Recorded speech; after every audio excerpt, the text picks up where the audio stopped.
Alors, la séance ordinaire du Conseil d'arrondissement du plateau Mont-Royal du 8 mars 2021 est ouverte. Il est 19h03. Alors, je vous cède la parole, Monsieur le maire, pour le mot des élus. Merci beaucoup. Bonsoir tout le monde. Bienvenue à la séance du Conseil d'arrondissement du 8 mars, Journée internationale des droits des femmes. Donc, c'est important, évidemment, pour moi de souligner que c'est la Journée internationale des droits des femmes. Donc, on le voit bien depuis le début de la pandémie que les femmes sont au front.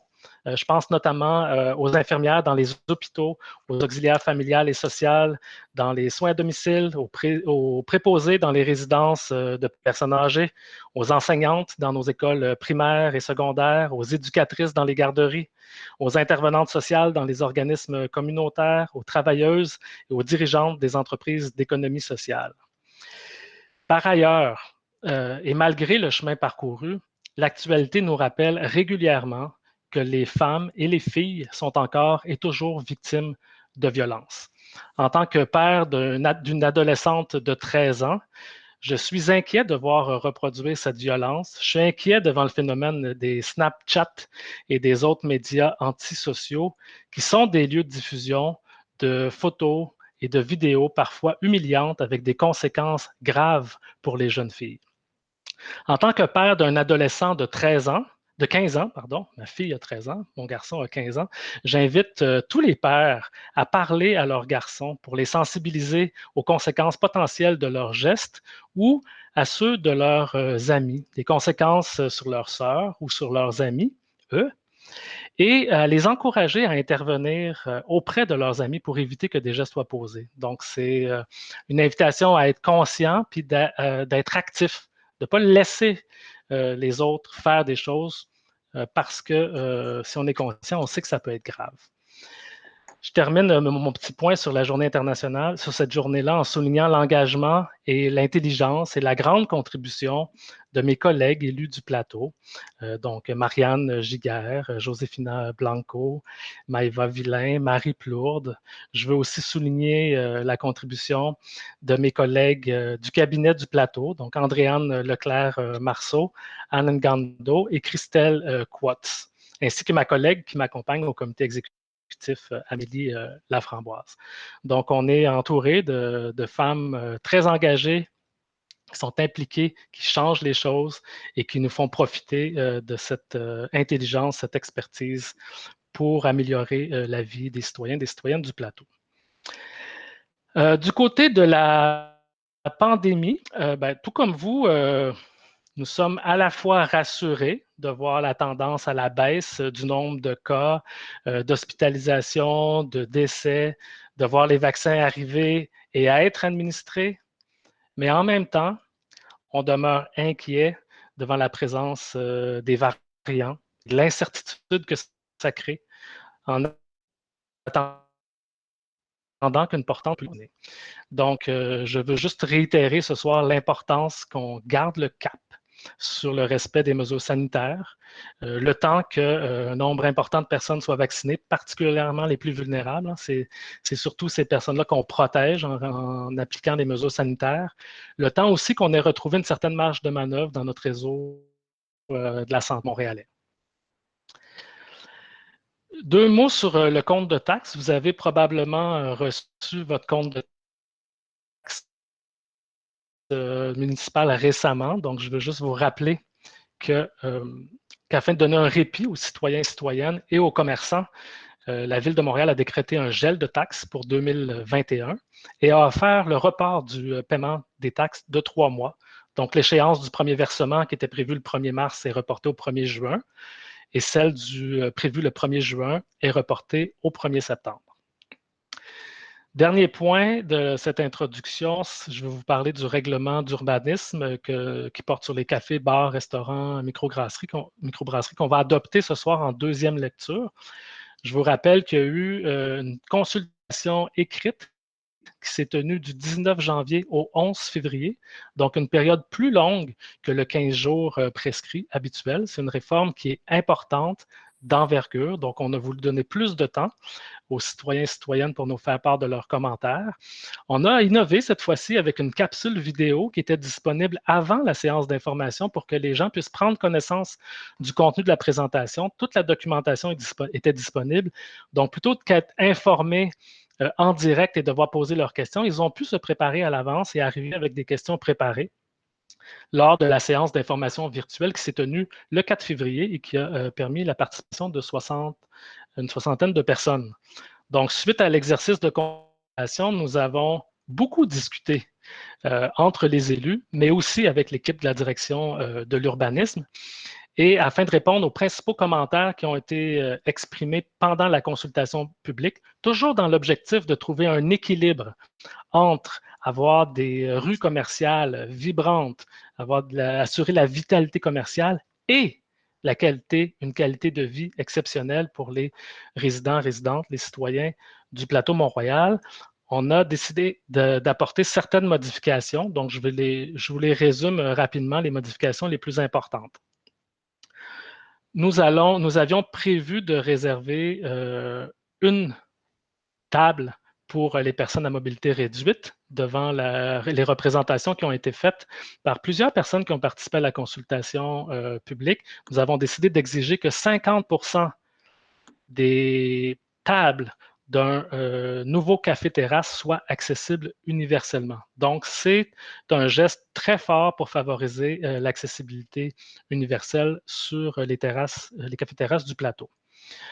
On a aussi fait des ajustements sur le calcul des intervalles entre deux bars parce qu'on a dit 5 terrains entre deux bars. C'est la règle pour avoir de l'espace entre chaque.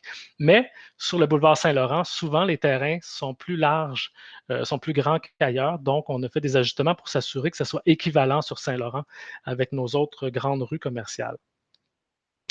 On a aussi décidé, suite à des inquiétudes qui ont été exprimées par les citoyens, de ne pas aller de l'avant avec des cafés-terrasses en cour arrière des commerces. Donc, oui, sur le devant des commerces, sur la rue, mais pas dans les cours arrière. Donc, là-dessus, on a retiré cette option-là. Et on a également révisé les quotas pour les restaurants et les bars afin de nous assurer et à la fois nous assurer d'une mixité sur les rues commerciales, qu'il n'y ait pas des rues juste de restaurants et de bars. Évidemment, on a déjà réfléchi à ça, mais on veut aussi éviter d'en ajouter. Donc, l'objectif premier d'offrir de la souplesse, donc avec des quotas sur des tronçons, ça permet à un commerce de bouger de place. Donc, ça va être plus souple pour la localisation, mais pas plus. Il n'y en aura pas davantage. Donc, c'est ça l'esprit de la modification qu'on fait et on va maintenir le zonage de la rue Rachel comme une rue commerciale de faible intensité. Donc, on va procéder à ces modifications-là. Donc, vous pouvez voir qu'on a pris en compte les commentaires, les préoccupations qui ont été exprimées lors de la consultation. Donc, s'il y a des gens cyniques parfois qui vous disent les consultations, ça ne sert à rien, bien là, vous pouvez voir des modifications très concrètes qu'on a faites, la consultation nous a fait réfléchir, nous a fait discuter entre nous, débattre. Et je tiens à souligner, à remercier l'équipe, la direction de l'urbanisme, parce qu'on a bougé beaucoup de choses, on a brassé les choses, on a tout remis, on a remis en question plusieurs éléments.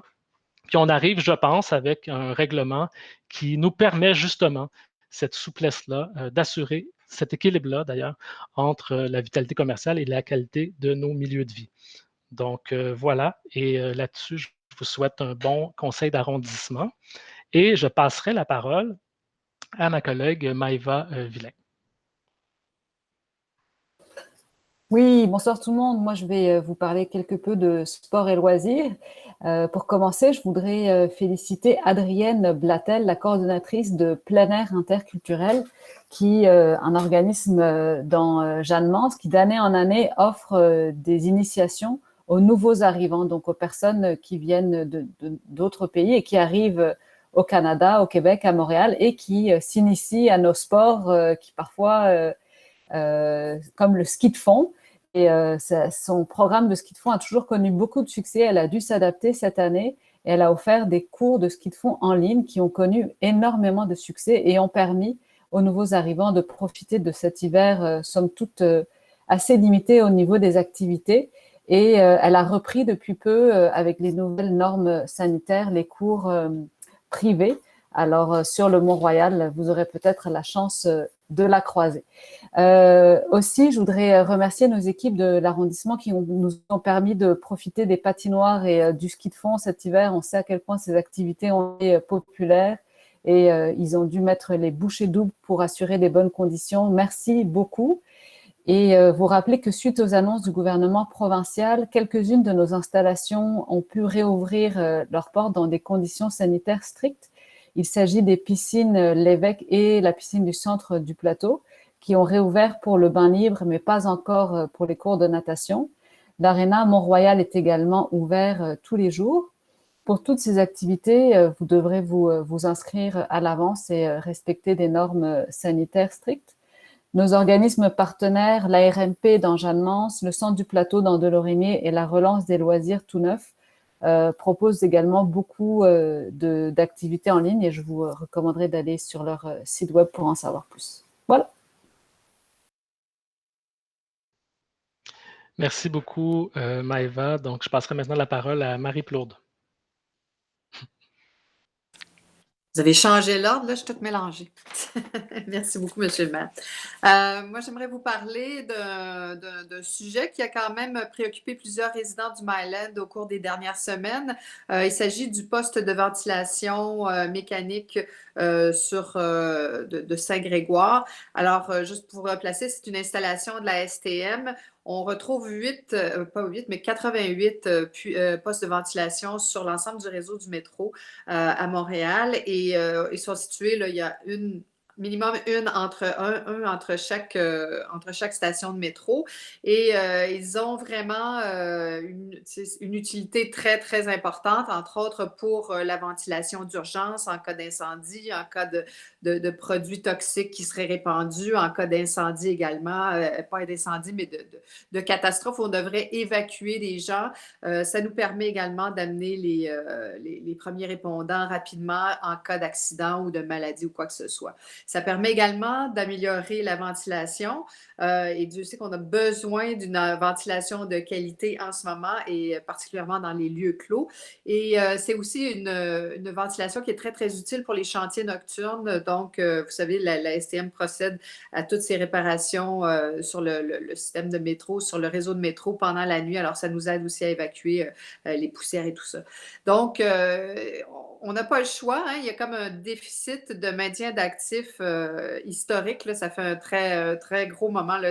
Nos installations ont plus de 50 ans et les infrastructures sont vieillissantes. Alors, maintenant, on fait des mises aux normes de ces différents postes de ventilation et il y a eu, on a commencé les travaux, la STM a commencé les travaux à mobiliser son chantier au début du mois de décembre, et il y a eu des avis qui ont été postés là, chez les résidents autour dans un rayon de 50 mètres. Et on a senti, avec raison, une certaine inquiétude puisqu'on parlait, c'est quand même un grand chantier qui, comme je vous l'ai mentionné, qui s'est mobilisé à partir du mois de décembre et qui va se poursuivre jusqu'à la fin 2023. Et il est question de microdynamitage et ça inquiète les gens pour plusieurs raisons, pour les émanations de monoxyde de carbone, pour le bruit, pour les vibrations, pour les effets que ça peut avoir sur les bâtiments.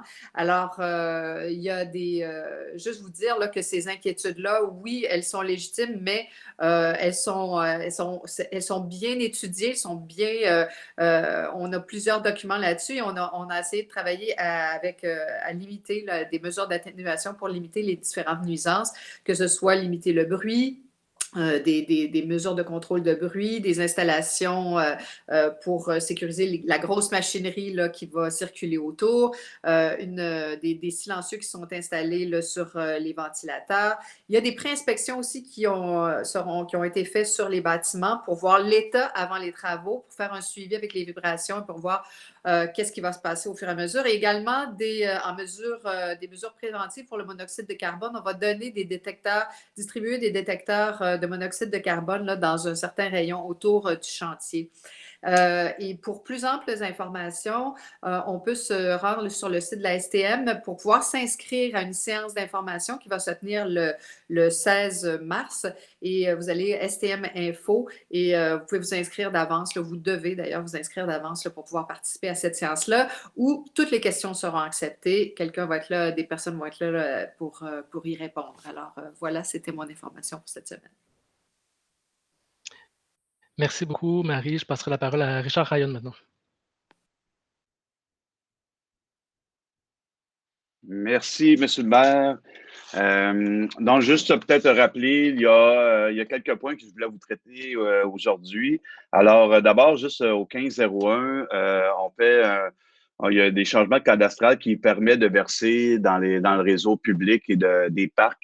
La rue Clark et la bretelle, un bout de la bretelle de la rue Van Horn, qui est juste au sud du viaduc Van Horn. Ça, c'est les deux.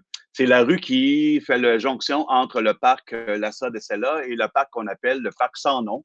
Il y en a qui se demandent pourquoi il s'appelle le parc sans nom. C'est une vieille histoire, mais on y reviendra quand ça sera le temps de réaménager ces espaces. Donc, on se rappellera que dans le Myland, toute la requalification des abords de la voie ferrée, il y a eu une longue histoire de consultation publique depuis 2009 avec le chantier, Myland en chantier. Et depuis, il y a eu plusieurs consultations venant de la part de l'arrondissement, ce qui a permis de marquer le coup et de marquer des orientations aussi en vertu d'avoir plus de biodiversité le long de la voie ferrée et de garder certains sites pour des activités, soit de loisirs, de culture, donc des activités, des sites donc les citoyens peuvent s'approprier. Notamment, on peut penser l'excellent skate park qui est très populaire, donc qui a été porté par ma collègue Marie les dernières années en amont de la construction.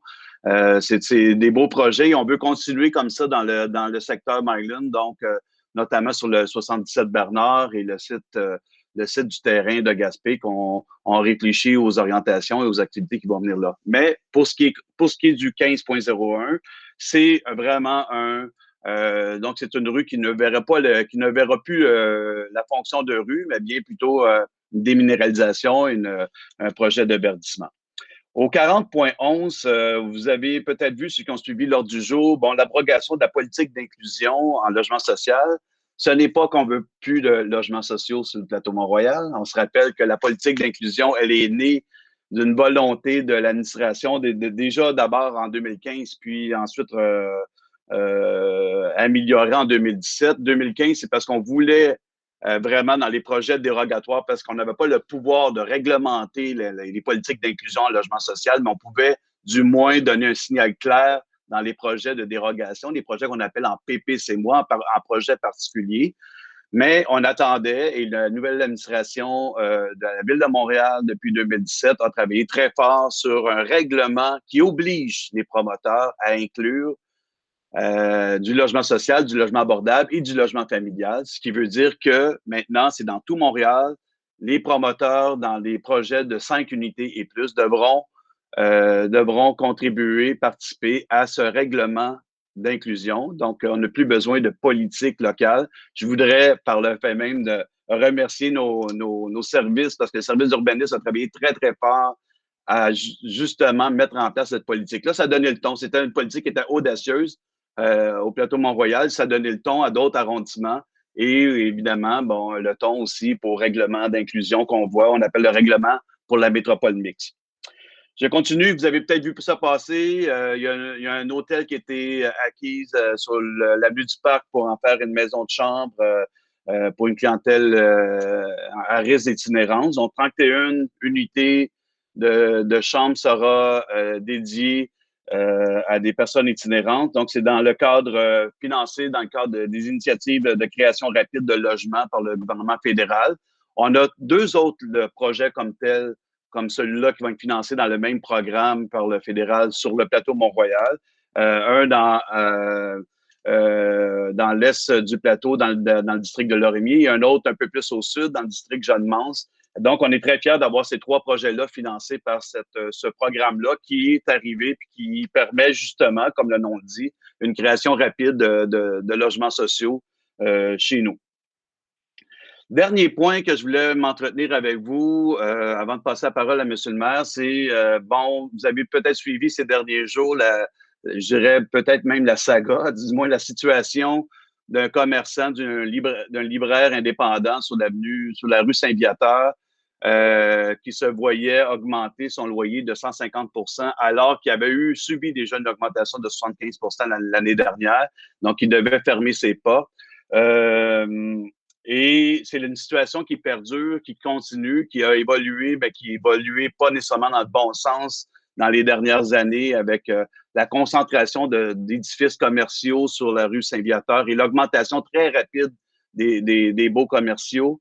On parle de 100%, on parle de 200%, même des fois 250% d'augmentation d'un bail du jour au lendemain comme ça, parce que le bail commercial n'est pas protégé au Québec. Le bail commercial, il n'y a pas de contrôle de loyer comme tel, comme il y a à la Régie du logement, qu'on appelle maintenant le tribunal administratif du logement.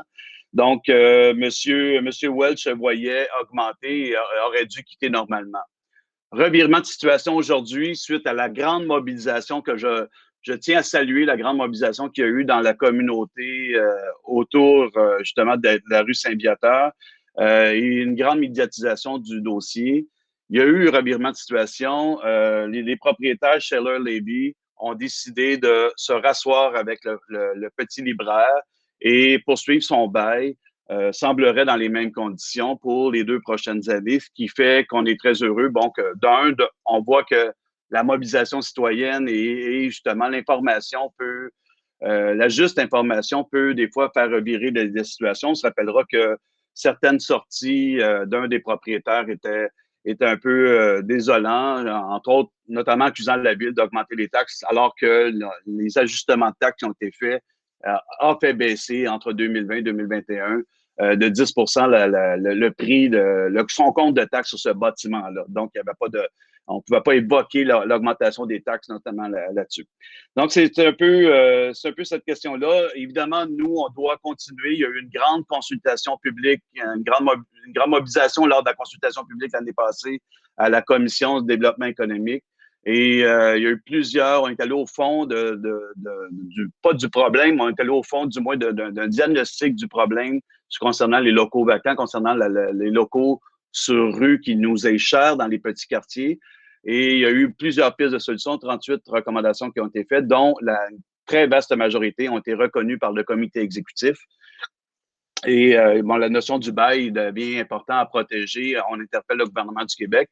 Mais je vais m'arrêter là. Je vous invite vraiment à aller voir les documents reliés à cette commission-là et la consultation, notamment les recommandations. Je vais passer la parole à M. le maire, qui est aussi le responsable du développement économique au comité exécutif, qui voudra peut-être compléter la réponse. Mais merci, M. Rabouin. Merci, Richard. Juste en complément, souligner que le travail fait par la Commission nous a amené des recommandations, plusieurs recommandations, 38 recommandations auxquelles on a répondu favorablement au comité exécutif et là, on veut travailler à la mise en œuvre. Une chose est certaine, c'est que la Ville n'a pas de pouvoir pour encadrer les baux commerciaux, mais que nous allons demander au gouvernement du Québec de collaborer avec nous pour trouver une façon de le faire. Parce qu'aujourd'hui, on a un revirement de situation positif pour 2 ans, mais ça change pas la nature du problème. Des situations comme ça, on en a eu d'autres, on va en avoir d'autres, donc ça prend de l'encadrement. En parallèle à l'encadrement, on a aussi annoncé qu'on voulait mettre en place un programme d'acquisition pour que des propriétaires de commerce indépendants puissent acquérir leurs locaux, ce qui leur garantirait une certaine pérennité dans leur investissement, une certaine sécurité de ne pas être obligé de déménager. Donc, on travaille sur ces options-là. Évidemment, c'est des options plutôt à moyen terme. Donc, je poursuivrai maintenant avec Marianne Giguère. Merci, Monsieur le maire. Donc, pour moi, 3 petits points. En premier, c'est deux rappels de jolis événements, inaugurations qui ont eu lieu dans le dernier mois. Le premier, c'était celui du pôle famille au Parc La Fontaine. On a annoncé avec notre collègue Robert Baudry des Grands Parcs que le début des grands travaux pour le pôle famille débutait cet été. Donc, on a le théâtre de verdure qui est en chantier, on a la fontaine lumineuse qui va l'être aussi, mais tout le pôle famille, donc ce qui est le long de Rachel entre Émile Duployer et Camille... je me trompe dans mes noms d'illustres personnages. Et voyons, en tout cas, la rue qui rentre dans le parc La Fontaine Là où il y a les jeux pour enfants et les pataugeoires. Donc, ça commence du côté est, donc du côté de là où on a actuellement une grande aire de pique-nique, c'est la rue Calixa-la-Vallée. Merci, Télésino, de m'avoir soufflé la réponse. Et donc, dans ce coin-là, à l'est du parc Le Long-de-Rachel, on va aménager une nouvelle aire de jeu avec des modules de jeu qui ont la particularité d'être adaptés pour les enfants à mobilité réduite et aussi pour les enfants avec les troubles du spectre de l'autisme. Donc, ça a été conçu pour être vraiment calme, apaisant. Il n'y a pas de couleurs criardes. Il y a des jeux au niveau du sol, des jeux pour ramper, des jeux dans lesquels on peut s'exercer avec les bras si jamais les jambes ne sont pas en état de fonctionner. Et donc, très inclusif comme nouveau terrain de jeu qui va être aménagé cet été. Et dans les années subséquentes, on va tranquillement aller du côté ouest, jusqu'à la rue Calixa-la-Vallée. Et réaménager aussi le pavillon des baigneurs. On va refaire complètement une des pataugeoires qui sera toute neuve, toute belle, aux normes. Et l'autre sera transformée en super jeux d'eau aussi, là, qui ont aussi des avantages là, au niveau de l'accessibilité. C'est plus facile d'aller dans les jeux d'eau que d'aller dans une piscine. Ça offre d'autres possibilités. Donc, ça, c'est une belle nouvelle. Sinon, on a un cours de niveau collégial qui s'offre maintenant au Plateau Mont-Royal. C'est le cégep de Victoriaville qui est installé à l'école des métiers du meuble et des bénisteries sur Delormier, coin maçon. Et donc, là, les inscriptions ont été ouvertes jusqu'au 1er mars, mais on a une cohorte d'étudiants et d'étudiantes qui vont commencer leur DEC en agriculture urbaine. Donc, c'est formidable. On sait que c'est un sujet qui passionne beaucoup les citoyens et citoyennes du plateau et des arrondissements autour. Et on va pouvoir, avec eux, développer des projets, des partenariats pour développer davantage toutes nos initiatives, nos projets d'agriculture urbaine au plateau. Finalement, on va au 30.02. On fait un petit clin d'œil à nos collègues du palier supérieur. Le gouvernement du Québec offre des subventions. C'est leur programme d'aide financière pour le développement des transports actifs. Et donc, comme à Québec, on croit aussi dans les transports actifs, ils offrent des sous pour aider les villes et les arrondissements à développer des projets qui vont dans ce sens-là. Donc, on va leur demander de nous appuyer pour plusieurs petits et moyens projets du plateau, donc Terrasse Guindon et la rue Franchère, où il va y avoir beaucoup de verdissement. Marianne Messier, des reconfigurations d'intersection. Marianne aussi au coin de Cartier et Bordeaux, où il va y avoir, avec le réaménagement du parc des Compagnons de Saint-Laurent, aussi des réaménagements beaucoup plus sécuritaires aux intersections, tout comme dans les rues Napoléon et Saint-Christophe. Donc, on croise les doigts, mais on est bien confiant qu'on va pouvoir aller chercher une belle aide financière pour nous aider à réaliser nos projets au plateau. Merci. À vous, Monsieur le maire. Merci, Marianne. Donc, pour conclure ce mot des élus, Josefina Blanco. Oui, bonsoir. Merci, Monsieur le maire. Moi aussi, je souhaitais ce soir faire une mise à jour en termes des dossiers culturels et aussi en développement social, un peu comme Maëva l'a fait avec sport et loisirs. Vous l'avez dit, Monsieur le maire, on a la sensation que la situation commence à se stabiliser un petit peu, qu'une certaine normalité commence à revenir. Donc, première nouvelle, vous l'avez vu passer, mais je voulais les souligner parce que ça a été fermé pendant un certain temps. Notre maison de la culture est réouverte. Elle est prête à nous accueillir. D'ailleurs, il y a une exposition que je vous recommande d'aller voir. Je ne suis pas allée encore, je vais aller bientôt. L'exposition est en place depuis le 20 février, va être jusqu'au 3 avril. Elle s'appelle Tension superficielle de l'artiste Zhu Devian. J'espère bien prononcer son nom. C'est une artiste qui travaille les verres soufflés. Elle travaille avec la lumière, la transparence, la photographie et la vidéo. Si vous voulez avoir plus un aperçu, je vous invite à aller voir son vidéo sur le site d'Accès Montréal. Sinon, la Maison de la Culture va être très heureuse de vous accueillir les mardis, mercredis et jeudis dès 13h à 18h, ou bien le vendredi, samedi et dimanche, de 13h à 17h. Pour continuer, la bibliothèque aussi, les activités commencent à se rassembler un petit peu plus à la normale, mais bien sûr, toujours dans le respect des consignes en vigueur. Donc, la quantité de personnes admises est limitée, les portes de couvre-visage est toujours nécessaire en tout temps, mais l'accès au rayon est permis, les prêts de documents sur réservation toujours aussi disponibles. Et aussi, l'accès aux ordinateurs et aux postes de travail est aussi possible, mais il faut réserver, soit sur place ou par téléphone, la veille ou bien la journée de votre visite à la bibliothèque. Pour les horaires, comme ça peut changer un petit peu plus, je vous invite à aller les voir sur notre site Internet. Par la suite, je voulais faire une mise à jour aussi en relation au fonds d'entraide que nous avons annoncé. Je pense que les derniers conseils ou les précédents, un deuxième fonds que nous avons remis en place avec les mêmes partenaires, la députée Rouba-Gassal, la Caisse des Jardins du Plateau Mont-Royal, un fonds doté de 150 000 $. Chaque partenaire a contribué à la hauteur de 50 000 $.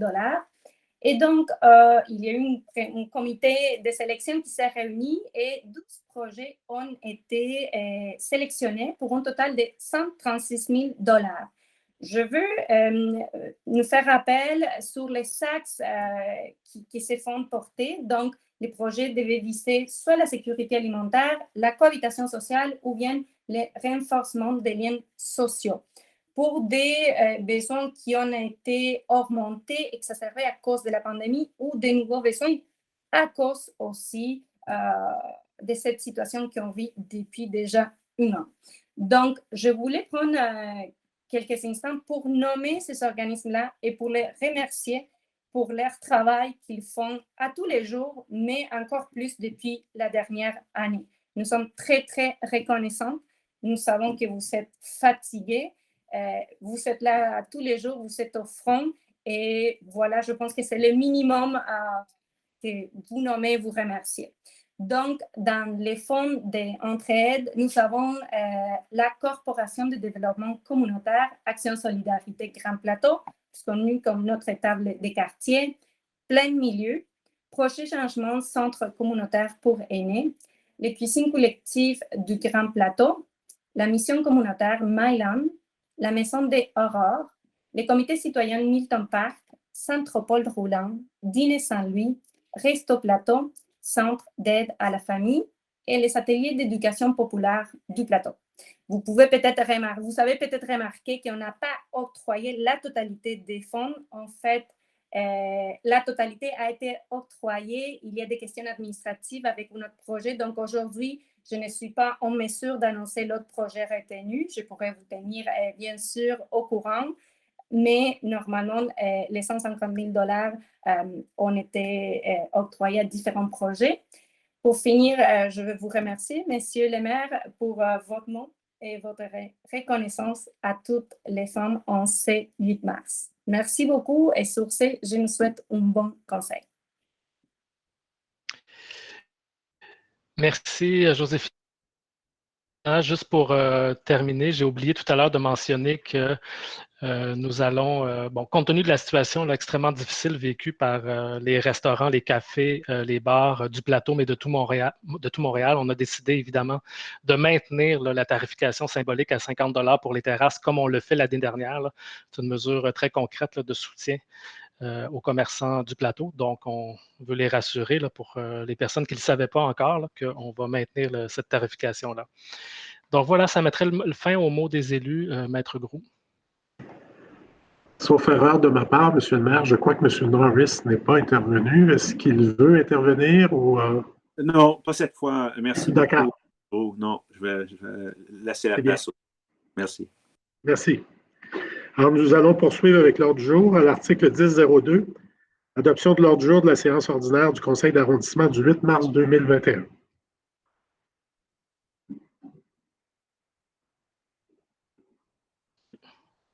Oui, donc il faut juste que je change de document. Hein, donc, comme on n'a rien sur papier, donc je propose, appuyé par Josefina Blanco, d'adopter l'ordre du jour de la séance ordinaire du Conseil d'arrondissement du 8 mars 2021. Adopté l'article 10.03, adoption des procès-verbaux des séances ordinaires et extraordinaires du Conseil d'arrondissement, tenus respectivement les 1er et 12 février 2021. Donc, je propose, appuyé par Josefina Blanco, d'adopter la proposition telle que déposée. Adopté l'article 10.04, période des questions et requêtes du public. Alors, la période des questions est ouverte et sa durée sera d'1 heure, comme à chaque conseil, sauf si le conseil la prolonge. Alors, la période des questions se terminera donc à 20h39. Alors, nous avons, M. le maire, une trentaine de questions. J'y vais donc avec la première, si vous le voulez bien, de Mme Mélanie Côté. Je vous écris concernant un immeuble de la rue Sherbrooke. La ruelle derrière, située entre Frontenac et Iberville, fait régulièrement office de dépotoir à ciel ouvert.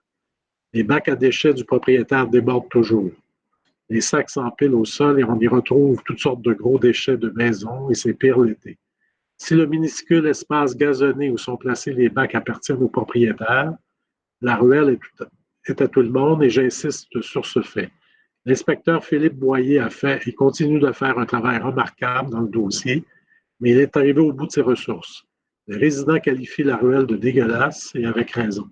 Comme la ruelle est un service et un lieu commun, est-ce que l'arrondissement pourrait travailler avec le propriétaire et exiger un enclos à déchets? Il s'agit d'une solution tout à fait raisonnable dans les circonstances, il me semble. Merci pour la question. Je pense qu'il y a une conseillère, Oui. Mme Blanco, qui va répondre. Oui. Merci, Mme Côté, pour votre question. Je pense que vous nous avez interpellé, autant Marianne Giguère comme moi-même, ça fait un certain temps à cet égard, puis aussi à nos services qui, comme vous l'avez dit, sont très, très au courant de la situation, puis qui travaillent pour l'améliorer. C'est clair que les inspecteurs ils ont une procédure, une façon de faire et sont en train de tout appliquer et c'est très, très pris au sérieux. Et il y a eu des contacts qui ont été faits avec les propriétaires, il y a eu des suivis par la suite écrits avec les propriétaires, il y a eu des pancartes qui ont été ajoutées pour mieux expliquer les horaires pour laisser les matières résiduelles. Les inspecteurs, pour donner d'avis de contravention, doivent trouver des preuves dans les ordures, dans les poubelles sorties, dans des mauvais moments. Donc, il faut qu'ils puissent trouver cette preuve de résidence. Donc, ils ont fait cette tâche et il y a eu des constats qui ont été émis aux locataires. Plusieurs discussions sont en cours aussi avec les concierges de l'immeuble et des avis et des constats ont été donnés aux propriétaires. Puis, il y a une bac qui a été aussi ajoutée, une grande bac de 660 litres de la ville. Mais si la situation, comme vous voyez, je fais un topo de toutes les actions mises en place, mais sachez que l'endroit est très, très suivi, surveillé par nos inspecteurs. Puis si la situation ne s'améliore pas, on pourrait arriver à nous faire des démarches, à nous faire des travaux qui sont nécessaires et chercher le propriétaire au besoin. Je vous invite, comme vous voyez, les services sont très, très sensibilisés. Nous, les deux conseillères, on est aussi, on suit la situation, mais je vous invite, comme vous l'avez fait dans le passé, je pense que vous nous avez même envoyé des photos. Nous, on peut continuer à faire les suivis nécessaires avec nos services. Merci. Question de M. Jérôme Bouchard. J'ai assisté avec intérêt à la présentation du projet d'aménagement du parc des Compagnons le 11 février dernier. Lors de cette présentation, un des sujets abordés était la gestion de circulation automobile autour du parc. Or, pendant sa campagne électorale, M. Rabouin avait déjà abordé la gestion de la circulation dans le quadrilatère autour du parc et une étude a été menée sur la circulation abondante et vitesse excessive sur la rue de Bordeaux.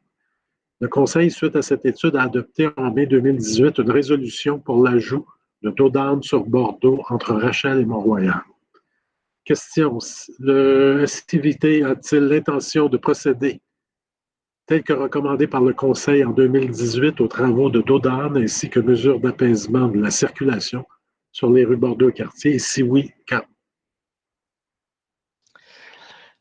Oui, merci, M. Bouchard, pour votre question et pour votre intérêt sur la sécurité autour du parc des Compagnons. Donc, comme je l'ai mentionné à la séance d'information, on veut s'assurer de sécuriser et la rue Cartier et la rue de Bordeaux avec des dos d'âne. Il y a une démarche administrative là, qui doit être complétée pour s'assurer que, parce que, bon, c'est une réponse plate, là, mais la rue Cartier et la rue de Bordeaux sont des rues artérielles, donc ça nous prend la délégation du service de l'urbanisme et de la mobilité pour être en mesure de pouvoir intervenir, mais on veut le faire. Donc, je vous confirme là, qu'on a bien l'intention de le faire. Et on va également ajouter des mesures de sécurisation là, sur la rue Marianne, au coin de la rue Cartier. Donc, il y aura des grandes saillies qui seront aménagées à cet espace-là, qui est le lieu de traverse et pour le CPE et pour les élèves de l'école Jeanne Mance. Donc, voilà la réponse à votre question. Ça s'en vient. Question de Mme Sarah Bertrand-Monette. Nous sommes plusieurs membres de personnel à l'école Saint-Pierre-Claver, à être très irrités par le stationnement dans le quartier.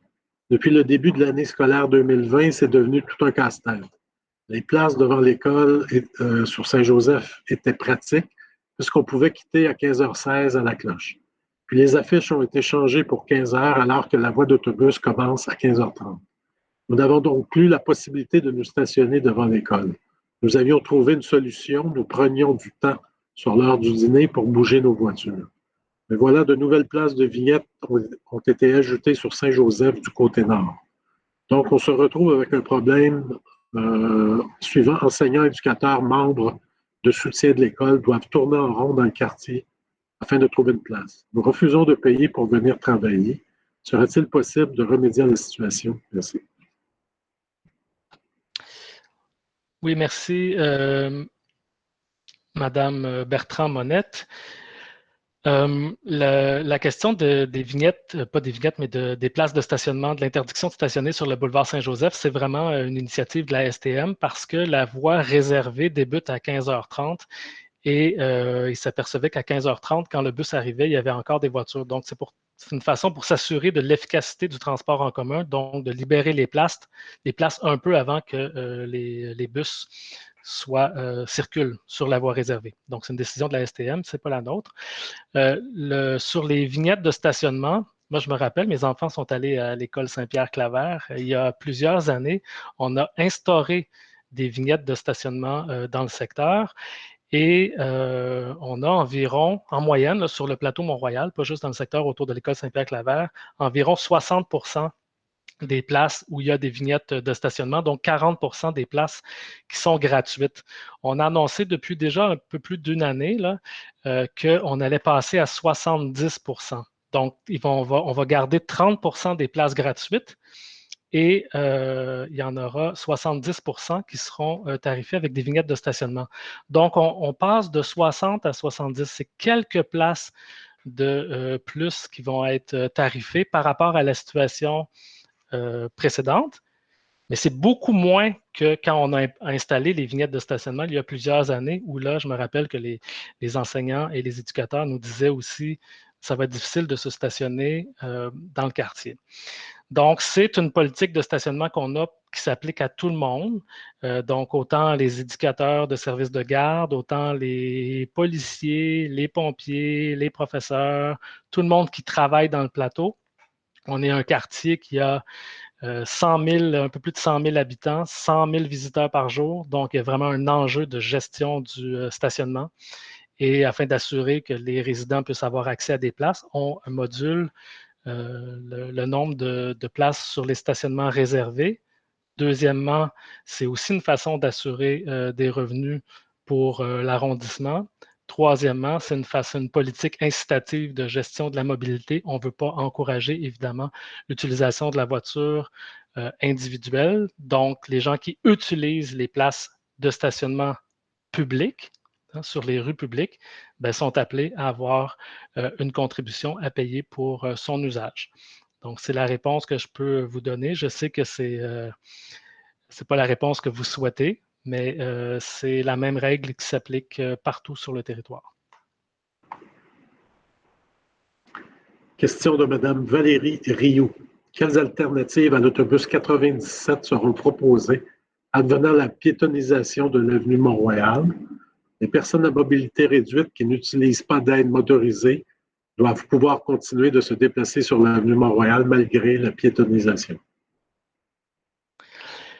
Oui, bonsoir, Mme Rioux. Merci pour votre question. C'est un des éléments qui est ressorti l'année dernière là, quand on a fait le projet de piétonisation de l'avenue du Mont-Royal, c'est l'accès au transport, au bus 97 et surtout les déplacements des personnes à mobilité réduite. C'était un des irritants principal du projet. Et on est encore en discussion là, pour faire nos analyses, pour voir qu'est-ce qui est possible, comment on peut aménager les choses dans le cas où il y aurait une piétonisation sur l'avenue du Mont-Royal. Donc, je ne peux pas vous donner de réponse à ce stade-ci, mais je peux vous dire que c'est un enjeu qui nous préoccupe et on est à la recherche de solutions.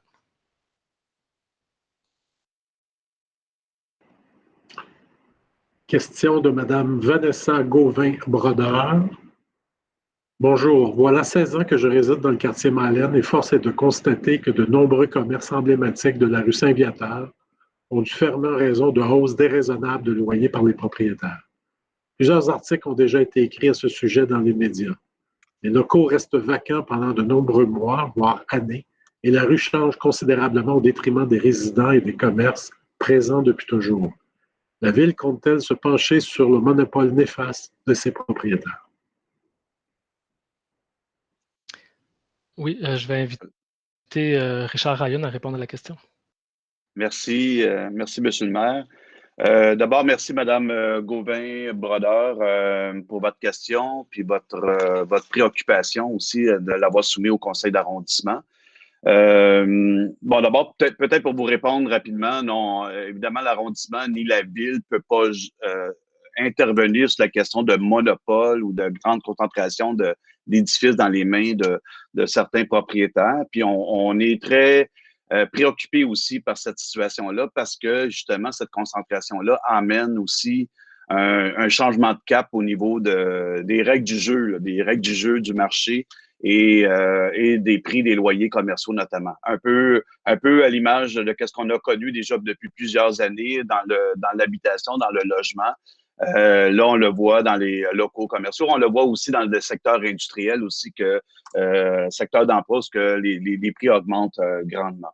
Donc, on est très préoccupé par ça. Heureusement, aujourd'hui, la situation que vous nous parlez par rapport à la petite librairie Welsh, il y a eu un dénouement aujourd'hui puisque suite à la grande mobilisation qu'il y a eu de la part des citoyens et suite à la médiatisation aussi de cet enjeu-là, de cette situation particulière-là, les propriétaires, Scheller Levy, ont accepté de rencontrer la petite librairie pour justement faire une entente les 2 prochaines années au niveau semblerait, sans augmentation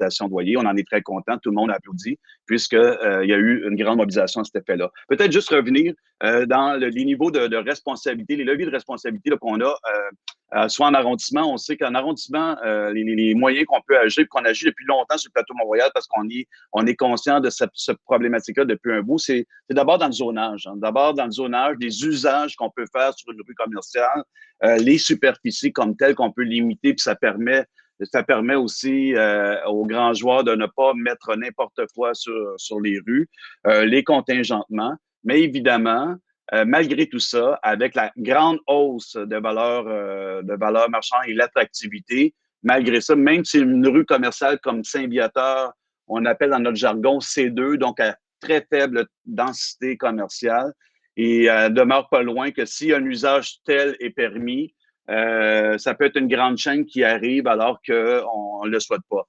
Ceci dit, les restaurants sont limités parce qu'il y a des contingentements. Les bars ne sont pas permis, sauf exception qu'il y a des droits acquis des vieux droits acquis.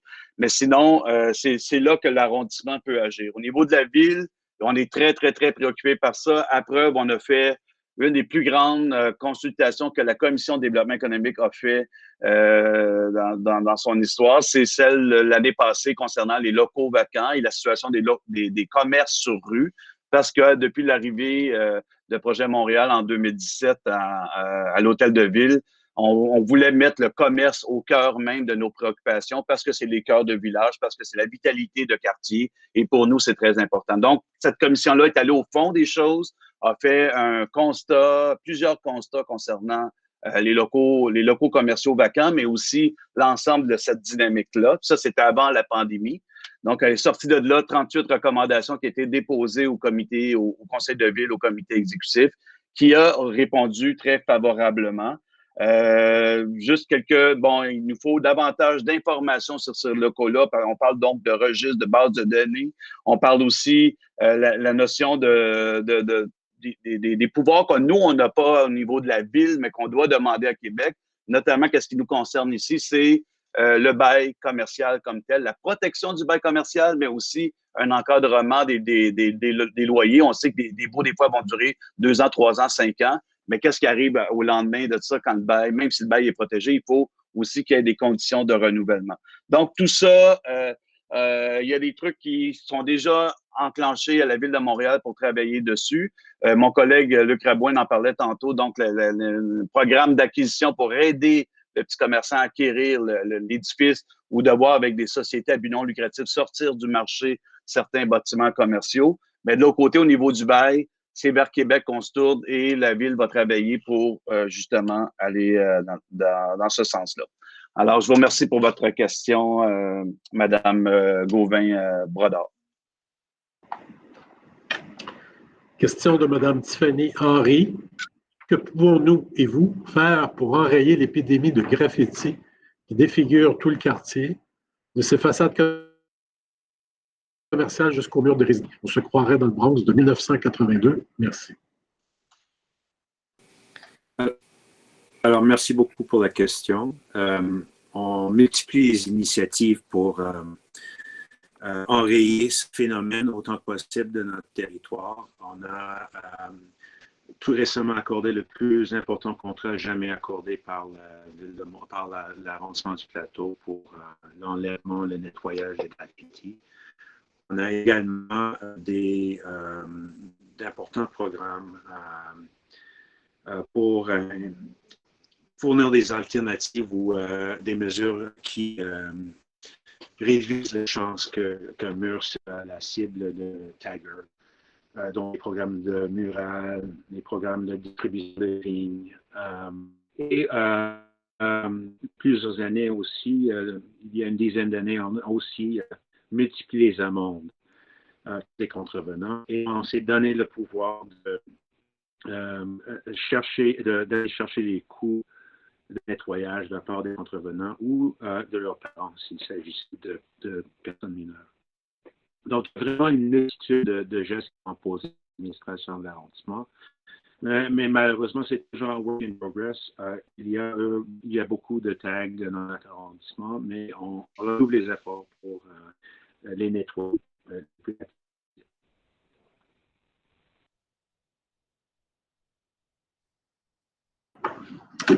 Question de Mme Chantal Frenette qui est passablement au même effet. Qu'est-ce qui est ou sera fait concrètement pour réduire le fléau des graffitis et tags dans le quartier? Je pense que M. Norris vient juste de répondre à cette question-là. J'ajouterais juste pour la compréhension du phénomène là, que pendant la pandémie, il y a eu une période de 9 semaines où le retrait des graffitis, le nettoyage n'était pas considéré comme un service essentiel, donc on a pris du retard qu'on est en train de rattraper.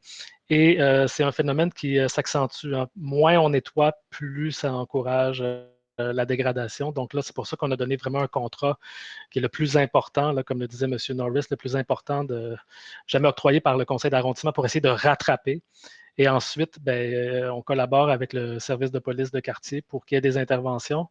Et on invite les gens qui sont témoins à contacter le service de police pour être capable, pour qu'ils puissent intervenir. Donc, oui, c'est un fléau et on fait le maximum possible. Question de M. Alexandre Gilbert. Bonjour. Un projet de ruelle en cours actuellement fera en sorte d'empêcher certains véhicules électriques dans le stationnement arrière. Certains citoyens en processus d'acquisition de véhicules électriques ont indiqué que ce blocage les amènera à acquérir un véhicule à essence à la place, oui, au moins 4 citoyens. Pour chacun des véhicules, c'est 4 tonnes de GES par an qui seront produits. Les arbustes plantés dans la ruelle ne compenseront pas. Il faudrait 400 arbres. Est-ce que la Ville peut modifier le plan de ruelle verte pour inclure les émissions de GES, favoriser les véhicules électriques, dans l'étude afin d'améliorer le projet qui, dans sa forme actuelle, produira entre 4 et 16 tonnes de plus de GES par an et contribuera au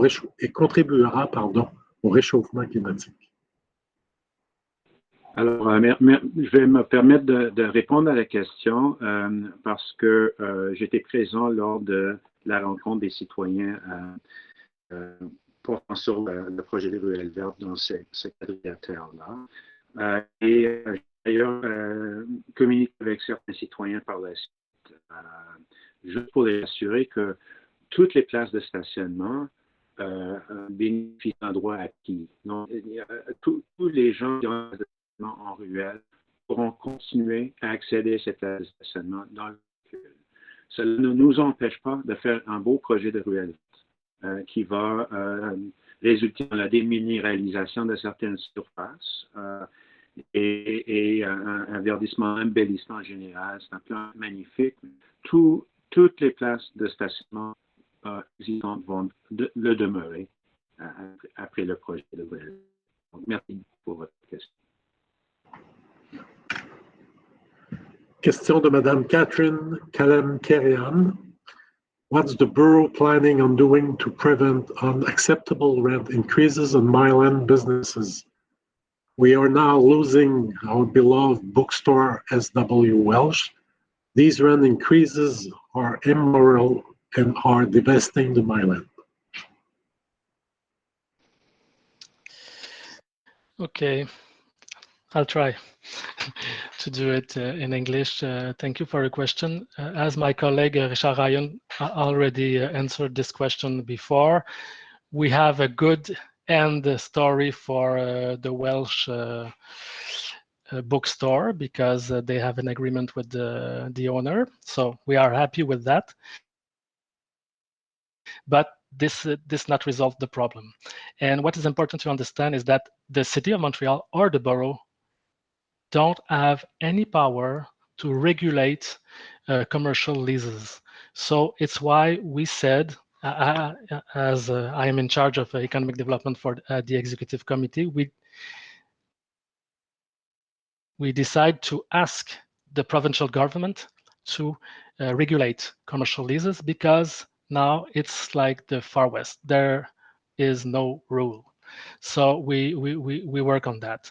On the other hand, we are developing a program to help independent shop owners to buy their own office, their own store. That will help. So we have to work on the different levels, asking Government of Quebec to regulate and to develop alternatives to help independent commerçants to buy their own office. And we are putting also different tools in place. We want to have public tools that will indicate the vacant spaces or occupied spaces everywhere in Montreal because we need some data about the situation. When we did the public consultation, we learned that we had a lot of perceptions, but not a lot of real data. So we will have more data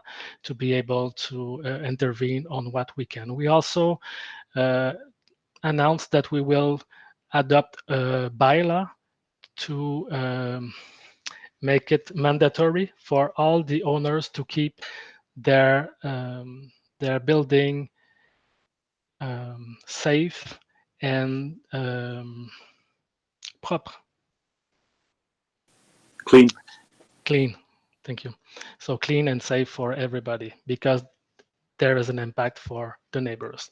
So this is the kind of measures that we decided to put in place, there we received 38 recommendations from the consultation on vacant spaces, and the commission was led by our colleague Richard Ryan. So we have a lot of different measures that we can put in place, but one is very important, is that the government of Quebec accept to regulate the commercial leases or to give us the power to do it. And we will do it.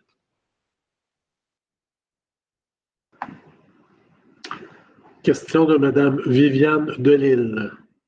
J'aimerais savoir pourquoi vous tardez à construire les logements sociaux sur le terrain qui a été voté pour cela depuis déjà trop d'années, coin de Bullion et Marianne. Parce que ce sont des logements sociaux et que c'est moins important que vos camions tracteurs. La voirie est un enfer de bruit, une pollution infernale. Les employés ne sont pas respectueux ni supervisés. Ils font n'importe quoi. Je fais des plaintes à la ville contre la ville. Bien sûr, ça ne donne absolument rien. Et cette voirie devrait et aurait dû partir là depuis 2011. Y a-t-il quelqu'un qui se penche là-dessus? Oui, Madame Delille, je vais me permettre de répondre à votre question parce que nous avons déjà été en contact à ce sujet à quelques reprises par email et aussi par les médias sociaux.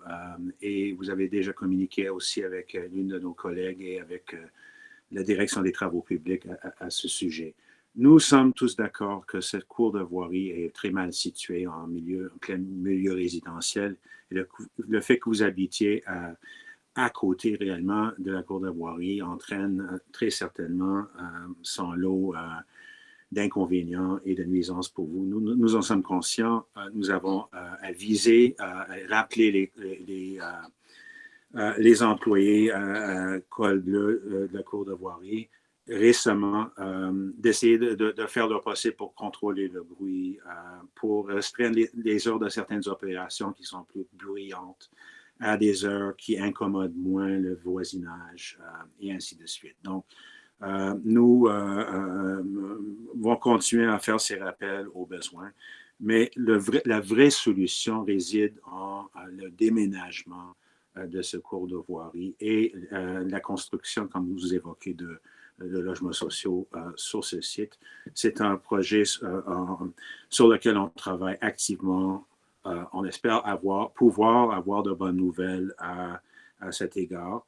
Mais à ce stade-ci, ça reste un projet qui est complexe et à mettre en œuvre, notamment en raison de la grande rareté de terrains sur le plateau Montréal qui peuvent accueillir ce type d'activité, un cours de voirie. Nous sommes déjà l'un des quartiers les plus densément bâtis, les plus densément peuplés de Montréal. Et ces espaces sont rares. Mais nous travaillons activement sur le dossier et espérons pouvoir annoncer quelque chose de positif à cet égard prochainement. Merci. Question de Mme Charlotte Thibault. Je suis membre du conseil d'administration de nos BNL d'habitation situés au 3555 et 3565 rue Jeanne-Mance. Nous avons 53 logements. Nos bacs à ordures et bacs de recyclage sont situés dans nos cours arrière. Nous avons toujours déposé les ordures dans la ruelle et nos bacs à recyclage sur la rue. Comme l'arrondissement a décidé de ne plus déneiger notre ruelle, qui est publique, nous ne pouvons plus aller porter nos bacs sur la rue. Quand déneigerez-vous notre ruelle? Nous avons l'appui de nos voisins dans notre démarche et avons déjà fait une demande aux travaux publics. Nous invitons nos conseillers Norris et Villain à venir constater les faits sur place. Je peux prendre la réponse si vous le souhaitez. Oui, effectivement, à la demande des citoyens de Milton Park, nous avons décidé de ne plus faire la collecte en ruelle afin d'offrir un espace de vie de meilleure qualité aux personnes souhaitant profiter d'une ruelle plus propre. Et les collectes se font désormais sur rue. Alors, nous ne prévoyons pas de déneiger la ruelle mentionnée, mais je rentrerai en contact avec Madame Thibault pour comprendre ce cas particulier.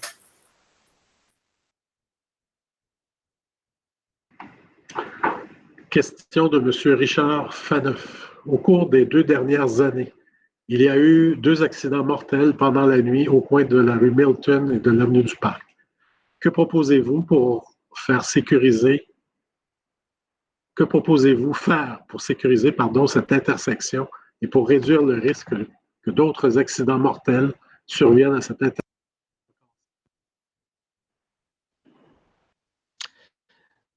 Oui, merci, M. Phaneuf, pour votre question.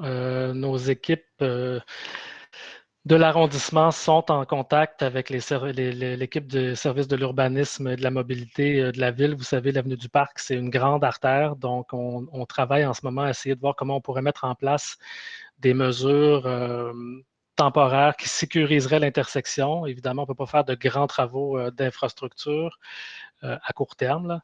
Donc, on est en analyse et on espère être en mesure de proposer des choses assez rapidement, là.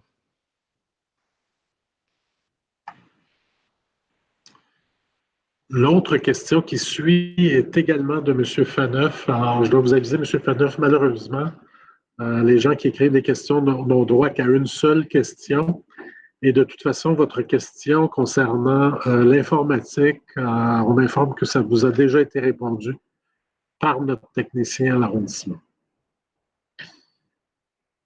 Prochaine question de Mme Kasia Malinovska. Est-il possible d'envisager un sondage auprès des résidents du plateau et peut-être Rosemont pour savoir si un retour vers un boulevard Saint-Joseph où il faisait bon vivre comme au début du siècle serait souhaité? Le boulevard Saint-Joseph est devenu très désagréable, bruyant et puant. C'est dommage quand on sait tous les efforts qui ont été mis par l'architecte et ingénieur civil Joseph-Émile Vanier et le notaire Joseph-Marie Savignac. Ce dernier s'est d'ailleurs battu pendant plusieurs années pour préserver le bon vivre de ce boulevard. Les enjeux environnementaux d'aujourd'hui et le désir de plus en plus de personnes de se déplacer en métro, en vélo ou même à pied, se fait de plus en plus sentir. Il est plus logique de nos jours d'avoir un boulevard comme imaginé en 1940 plutôt que celui qui a été réaménagé en 1960, qui visait à laisser plus de place aux autos. Je peux la prendre, Mme le maire, si vous le permettez. Merci beaucoup pour votre réponse. C'est moi qui vais la donner. Votre question à Mme Malinovska. C'est clair que nous partageons vraiment votre nostalgie de cette époque-là où le boulevard Saint-Joseph était magnifique. Il était noble, il était planté d'arbres matures en son centre dans un large terre-plein. C'était une autre époque et effectivement, malgré les grands succès qu'a connu l'échevin, monsieur le notaire Savignac, qui a réussi à faire en sorte au moins que la rue Christophe-Colomb ne traverse pas le parc Laurier et donc quand même qu'à la place, il a pu faire construire le magnifique chalet de parc qu'on a aujourd'hui. Malgré ça, sous l'ère drapeau, pour ne pas le nommer, il y a énormément de rues qui ont été élargies, de démolitions, qui ont fait place à beaucoup plus d'espace, de bretelles, de voies consacrées à l'automobile. Et tranquillement, pas vite, effectivement, aujourd'hui, sachant tout ce qu'on sait, sachant à quel point les transports actifs et les transports collectifs doivent être priorisés, mais on les développe, on fait en sorte qu'ils deviennent plus sécuritaires, plus efficaces, plus attirants. Et on essaie aussi de planter un maximum d'arbres pour tous les bienfaits que l'on connaît. Il n'y a pas que la beauté et l'ombre que ça amène, mais il y a bien d'autres choses aussi. Donc, vous l'avez vu, du côté ouest du boulevard Saint-Joseph, on a pu refaire un terre-plein planté où il y a des arbres, où il y a de la végétation, où on a mis des plantes vivaces, robustes, là, qui sont indigènes, qui donnent un aspect très, très naturel, très champêtre. On veut faire la même chose tout le long, là, jusqu'au bout, jusqu'à Folum. Or, c'est des grands travaux qui nécessitent de refaire la rue presque au complet. Et comme à Montréal, vous le savez peut-être, les infrastructures de l'eau, les égouts, les aqueducs sont en fin de vie, sont aussi dans une période où ils sont refaits les uns après les autres parce qu'ils sont vieux. On attend là, on attend l'opportunité de refaire la surface des rues lorsqu'on doit refaire les sous-sols. Donc, c'est pour ça qu'on attend pour continuer de refaire le grand terre-plein et le planter d'arbres du côté est de Saint-Hubert, je pense qu'on est rendu. Mais c'est prévu. C'est clair qu'on est d'accord avec vous. On a mis des voies réservées déjà de chaque côté de Saint-Joseph. Donc, au moins, on essaie de repartager la rue là, pour différents modes autres que l'auto. Donc, il n'y a pas, pour répondre à votre question, on n'aura pas à faire de sondage comme tel parce que c'est là qu'on veut s'en aller. C'est déjà planifié. On ne sait juste pas exactement quand ça va pouvoir se faire, mais c'est un souhait très fort que l'on partage avec vous. Merci pour votre question. Question de Mme Marie-Alice Côté. Bonjour, je souhaiterais savoir s'il est possible de modifier les coûts pour les vignettes supplémentaires si on peut prouver que c'est une colocation et pas un foyer avec conjoint de fait ou couple marié. En effet, se stationner dans le plateau sans vignette est extrêmement difficile, surtout depuis les ajouts d'emplacement vignette. J'ai un petit véhicule qui pollue peu. Je dois cependant payer 417 $ pour une vignette car ma colocataire en a déjà une. Nous ne sommes pas reliés, nous habitons juste la même adresse. Même avec le rabais de 50 % en avril, c'est 208 $ environ pour une durée de 5 mois, puis encore 417 $ le 30 septembre. Je comprends la volonté de réduire l'empreinte carbone et pénaliser les foyers qui prennent de la place avec leurs autos, mais nous sommes deux personnes complètement indépendantes et je pense que ça devrait être pris en compte. Merci beaucoup. Merci, Madame Côté, pour votre question. En fait, sur le plateau Mont-Royal, il reste, on est en train là, de passer environ 70% des places qui aura une vignette de stationnement. Il reste 30% des places qui sont gratuites. Il y a beaucoup de monde sur le plateau, puis il n'y a pas beaucoup de place. Donc, il faut trouver une manière de gérer l'espace. Et c'est pour ça qu'on a alloué un tarif pour une vignette de stationnement par adresse et que la deuxième est plus chère parce que, d'une certaine manière, on ne peut pas encourager d'avoir deux voitures par adresse. Imaginez-vous, il y a 60 000 portes sur le plateau. Donc, c'est important pour nous vraiment de baliser ça. Donc, il y a un tarif. Et on a un tarif qui est modulé en fonction de la cylindrée du véhicule. Les véhicules plus gros, plus polluants payent plus cher. Et la deuxième voiture est plus chère. Donc, vous dites, nous, on n'est pas un couple, on n'est pas une famille, donc on pourrait avoir deux.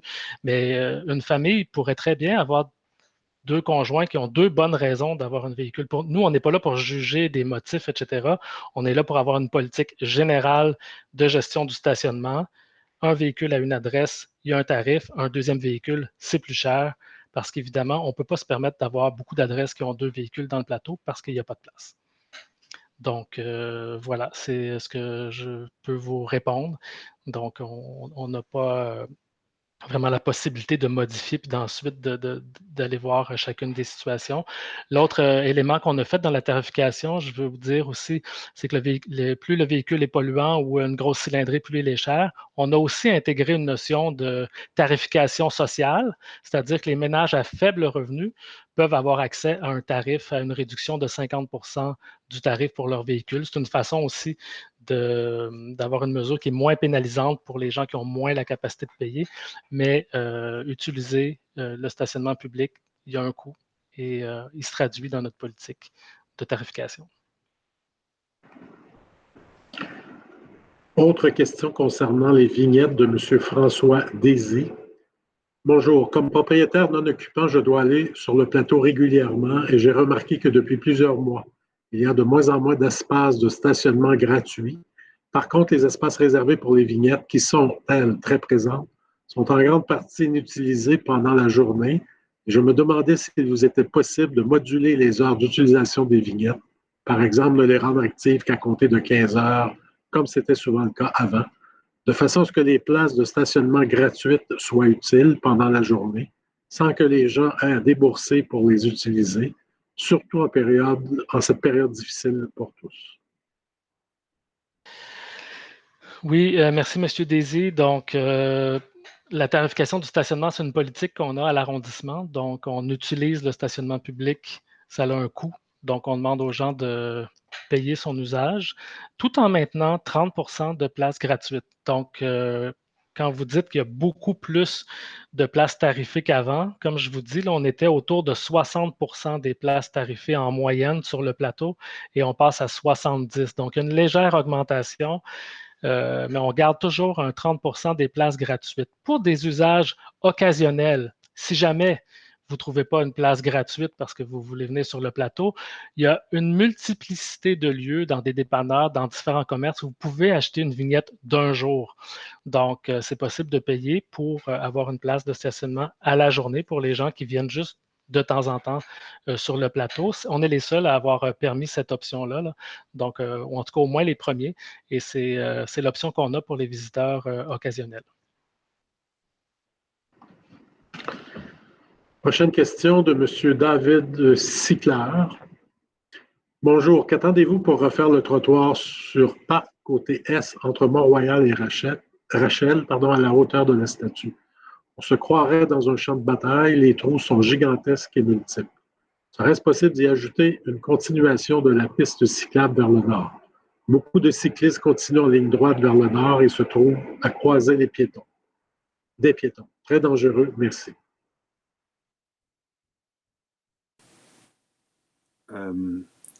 Oui, nous sommes conscients, merci beaucoup pour la question.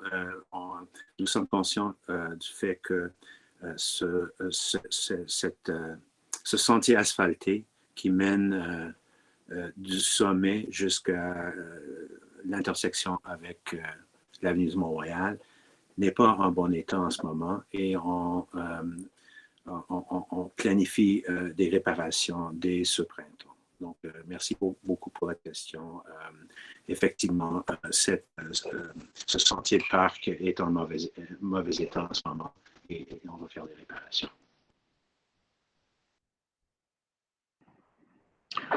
Prochaine question de Mme Jessie Borges Browning. Nous voulons savoir si nous devons modifier notre espace pour se conformer aux 25 mètres carrés minimum d'air de consommation intérieure pour passer à l'usage microbrasserie.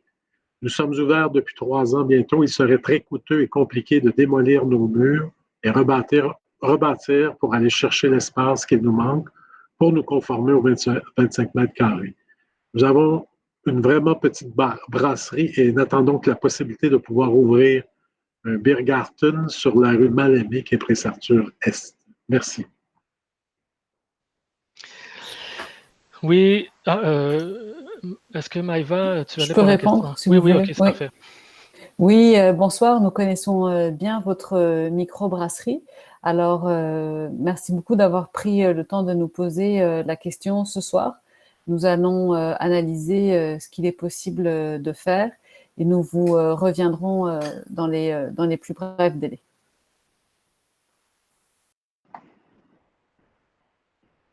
Question de M. Vincent Van Dongen. Bonsoir, mesdames et messieurs les élus. Le coin de Milton et Park est toujours très sale et très dangereux à cause des morceaux de bouteilles, seringues et détritus laissés sans arrêt sur la voie publique. Malgré les nombreuses plaintes à ce sujet auprès de l'arrondissement, nous ne voyons pas d'amélioration. Nous avions pourtant demandé que soit augmentée la fréquence du nettoyage. L'endroit nécessite un nettoyage à raison de 2 fois par jour, y compris la fin de semaine. Avec la pandémie, ceci nous semble essentiel pour notre sécurité. Est-ce que la fréquence du nettoyage a bien été augmentée? Des photos de cet endroit vous ont été acheminées via la plainte 21 446 17. Avez-vous vu les photos? Trouvez-vous correct que nous, citoyens, ayons à subir de tels dangers dans notre quotidien?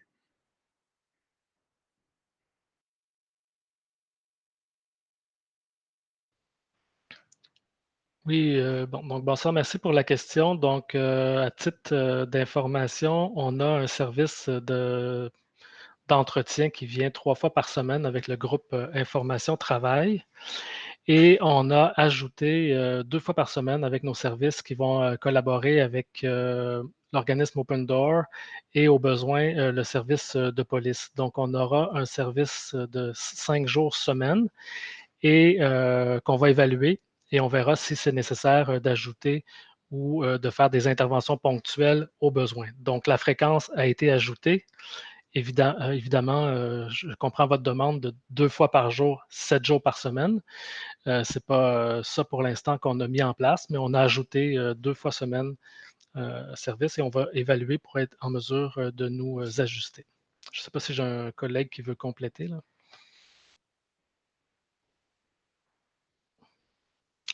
Parfait, merci. Question de M. Gilles Parent. Constatant avec désarroi que l'interdiction de tourner à droite de Saint-Grégoire vers Chambord et Fabre le matin avait été abolie, j'ai communiqué avec le 3 à 1 pour savoir pourquoi l'arrondissement avait pris cette décision. On m'a dit que quelqu'un me rappellerait pour me donner des explications. 3 semaines plus tard, personne ne s'est donné la peine de rappeler. À quoi ça sert d'avoir un tel service si personne ne peut répondre à une question par ailleurs fort légitime?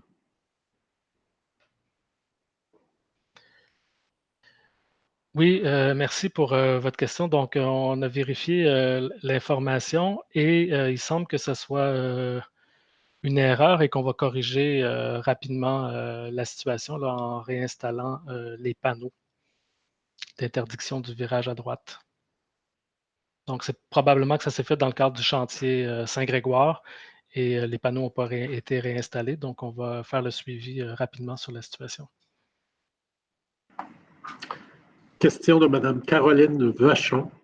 Depuis de nombreuses années, l'interdiction de tourner à droite sur la rue Saint-Grégoire vers les rues Chambord et Fabre entre 7h et 9h le matin était une mesure type prise pour éviter de transformer nos rues résidentielles en artères achalandées. Pourquoi l'arrondissement a-t-il renoncé à appliquer une telle mesure? Oui, bon, en fait, c'est la même question, là. Donc, l'arrondissement n'a pas renoncé. On va plutôt s'assurer que ça soit. On n'a pas pris la décision, là, on n'a pas changé d'idée, là. Donc, il y a eu des travaux sur Saint-Grégoire. Probablement que les panneaux ont été enlevés. Dans ce contexte-là, on va s'assurer de les remettre.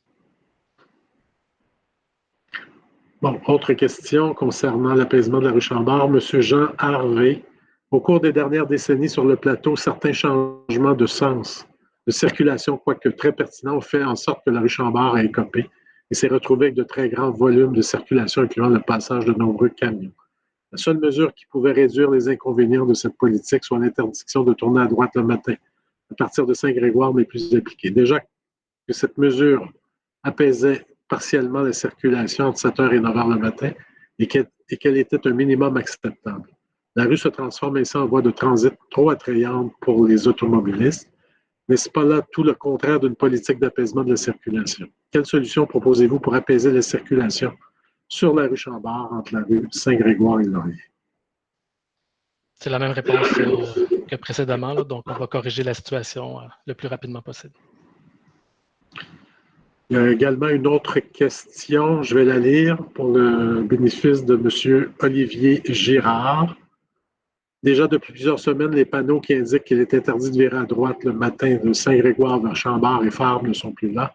Les principaux intéressés, les résidents qui subissent les inconvénients du passage des véhicules, n'ont jamais été informés ni consultés. Quel service de l'arrondissement a pris cette décision et en fonction de quel processus? Donc, il n'y a pas eu de décision. Je vous remercie tout le monde de nous avoir informés de cette situation-là. Ça va nous permettre de corriger vraiment le plus rapidement possible. Question de Mme Marie-Claudine Rostag. Quelle démarche M. Marc Miller a-t-il entreprise en vue du non-renouvellement du contrat lié à Open Door à l'église Notre-Dame de la Salette et en vue de s'assurer de la relocalisation des itinérants au Centre Résilience Montréal? Oui, monsieur le maire, si vous voulez, je peux répondre, puis vous pouvez compléter vos raisons. Merci, Madame Rostin, pour votre question. En fait, j'aurais tendance à vous inviter à contacter directement l'équipe de monsieur Marc Miller. Je ne peux pas répondre à sa place. Ceci dit, peut-être comme complément d'information, quand cette question nous a été posée à l'arrondissement, c'est que nous avons toujours répondu, puis c'est toujours la même réponse. Ce qu'il faut comprendre, c'est que Open Door est un organisme indépendant qui a fait un accord avec l'Église. Donc, nous n'avons aucun pouvoir par rapport à quelle entente, quel accord vont avoir. Et ceci dit, je tiens à peut-être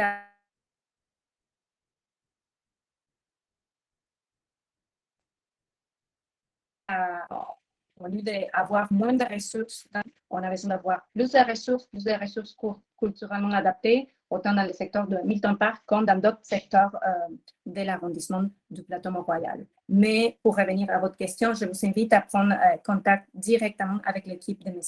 Marc Miller. Merci pour votre question. Question de Mme Tania Raymond. Nous, les commerçants de la rue Bernard-Ouest, sont aux prises avec une problématique avec les autobus de la STM et le nouveau règlement pour les cafés-terrasses 2020-13. Comment l'arrondissement peut-il nous... Si vous permettez, M. le maire, je pourrais tenter de répondre à Mme Raymond. Bonsoir, Mme Raymond. Merci beaucoup d'avoir pris la peine là, de nous souligner ce problème, cet enjeu-là pour les commerçants de la rue Bernard, dont on est conscient puisqu'on est en contact depuis quand même un petit moment. Alors, oui, effectivement, là, il va y avoir des discussions avec la STM avant l'entrée en vigueur là, du règlement. Cela dit, moi, j'aimerais bien, pour nous aider dans nos discussions, si vous pouviez participer à la prochaine séance du conseil d'administration de la STM. C'est ce mercredi. La séance se déroule par visioconférence également. C'est à 17h30 que la séance débute et on doit s'inscrire 15 minutes à l'avance. Donc, pour poser ces questions, ça nous aiderait aussi à faire avancer ce dossier-là parce que lors du conseil d'administration, tous les directeurs de tous les départements de la STM sont présents. Donc, je pense que ce serait une bonne façon. Si vous n'avez pas le temps ce premier mercredi, c'est toujours le premier mercredi du mois, donc ça pourrait être le mois prochain, mais le plus vite sera le mieux. Alors, c'est ce que je vous propose. Et nous, on va travailler de notre côté pendant ce temps-là. Autre question qui concerne la STM de M. Jacques Séguin. Nous demandons à la STM de déplacer les arrêts d'autobus numéro 515-02 au coin de la rue Bernard et de l'avenue du Parc et l'arrêt 515-29 au coin de la rue Bernard et de l'Esplanade dans le Myland. En attendant la décision de la STM, nous aimerions savoir si l'arrondissement du plateau Mont-Royal a l'intention de renouveler l'initiative de la rue partagée dans le Myland pour 2021. Nous aimerions pouvoir installer des terrasses devant les commerces où sont ces arrêts d'autobus à partir du mois de mai, s'il est permis par la santé publique. Nous croyons que les terrasses seront indispensables à la survie de nos cafés, bars et restaurants l'été 2021. Nous ne savons pas si nous allons recevoir une réponse de la STM à temps. D'accord. Ben écoutez, je réitère mon invitation pour vous, M. Séguin. Deux, ça sera encore mieux s'il peut y avoir plusieurs, même commerçants de la rue Bernard là, qui peuvent s'inscrire et poser cette question-là. C'est sûr que ça va aider à faire cheminer votre dossier. On a bel et bien reçu des demandes de rue partagée de la part de la GAM, qui est l'Association des gens d'affaires du Myland. Et tout ça, bien sûr, sera à l'étude. Et on reste toujours très, très vigilant parce que, comme vous savez, en ce moment, il y a rien n'est sûr et rien n'est clair concernant la situation de cette pandémie. Alors, on va suivre le dossier, mais on est là-dessus, on a tout bien reçu. On a accusé réception d'ailleurs de cette proposition qui nous a été, qu'on nous a fait parvenir là, tout récemment. Alors, je vous répète encore une fois, vous allez sur le site de la STM pour le conseil d'administration, les questions du public. Et vous pouvez vous inscrire et vous avez jusqu'à 15 minutes avant le début de la séance là, pour poser vos questions. Question de M. Carlos Cano. Bonjour, M. le maire. À la réunion du conseil du 3 novembre, vous m'avez assuré que l'équipe de déneigement fera en sorte de ne pas détruire l'aménagement du carrefour comme cela avait été le cas l'année précédente. Malheureusement, la situation s'est encore une fois répétée. À chaque passage de l'équipe de déneigement, le carrefour a été détruit car le déneigement est fait comme si l'aménagement du carrefour n'existait pas. Depuis le début de l'hiver, vos équipes ont dû respecter 4 fois un poteau de signalisation, remplacer 7 bollards, en plus d'avoir installé un bloc de béton qui a été simplement déplacé par les déneigeurs. Il s'agit de la 3e fois que je m'adresse au conseil d'arrondissement. J'ai été en relation directe avec 6 intervenants différents et écrit une centaine de messages. Malheureusement, 18 mois après la fin des travaux, ce carrefour est encore ouvert et surtout très peu sécuritaire. Pourriez-vous trouver une solution définitive à cette situation? Alors, merci beaucoup pour votre question, Monsieur Cano. Je suis passé, justement, en pensant à vous, je suis passé par là samedi pour voir l'état de la situation parce que nous nous sommes rencontrés l'été dernier à ce sujet. Oui, nos équipes ont eu à intervenir à quelques reprises, mais lorsque j'ai vu la situation samedi, tous les bollards étaient en place. Il y avait un petit bloc de béton qui empêchait le passage de véhicules. Toute la barrière a été respectée, la barrière diagonale, et toute la circulation circulait comme se devait, selon la signalisation et les règles en vigueur. Donc, je pense qu'on n'est pas loin d'avoir trouvé une solution. Il se pourrait qu'il y ait des écarts encore, mais je crois que ça va en s'améliorant. Et s'il y a des particularités que vous souhaitez discuter avec moi, on pourrait s'en parler au téléphone ou même sur place en personne, encore une fois. Mais tout me paraissait en place et je crois que l'an prochain, on va viser certaines bonifications à l'aménagement, mais l'ajout du bloc de béton semble avoir aidé. Mais si vous souhaitez aller plus loin et discuter davantage, je suis disponible comme toujours. Merci.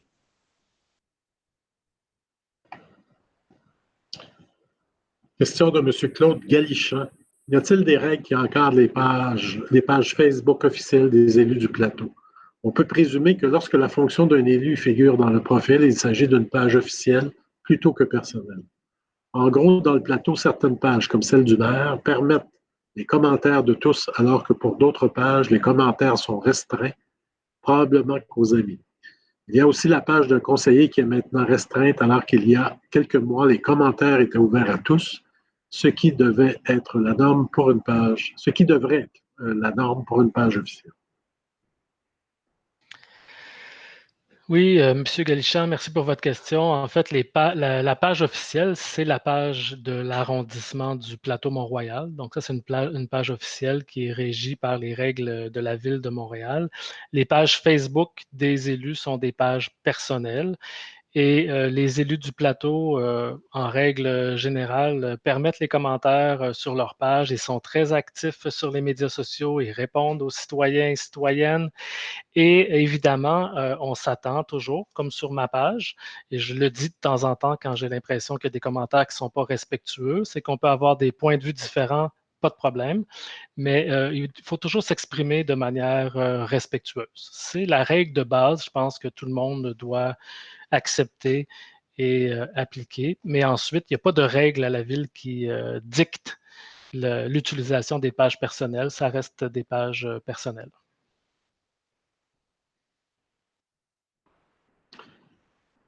La prochaine question a déjà été répondue, mais je vais quand même la lire pour le bénéfice de Mme Stéphanie Bourbeau. Quelles mesures proposez-vous pour contrer la spéculation et les hausses inconsidérées de valeur des immeubles, des loyers, afin que des commerçants comme SW Welch ne se retrouvent pas devant les mêmes problèmes dans 2 ans et que les locataires actuels du Myland puissent rester dans leur quartier? Si vous permettez, M. le maire, comme il n'y a pas eu 3 questions de poser sur le même sujet, c'est la 3e. Juste peut-être revenir à celle-ci. Madame Bourbeau, merci beaucoup de nous avoir écrit. Merci aussi, je sais que vous avez été impliqué dans la mobilisation citoyenne qu'il y a eu depuis une semaine, 10 jours. Je pense que c'était très, très important. Puis bon, on a vu, je ne sais pas quand vous avez posé votre question, mais en tout cas, il y a eu un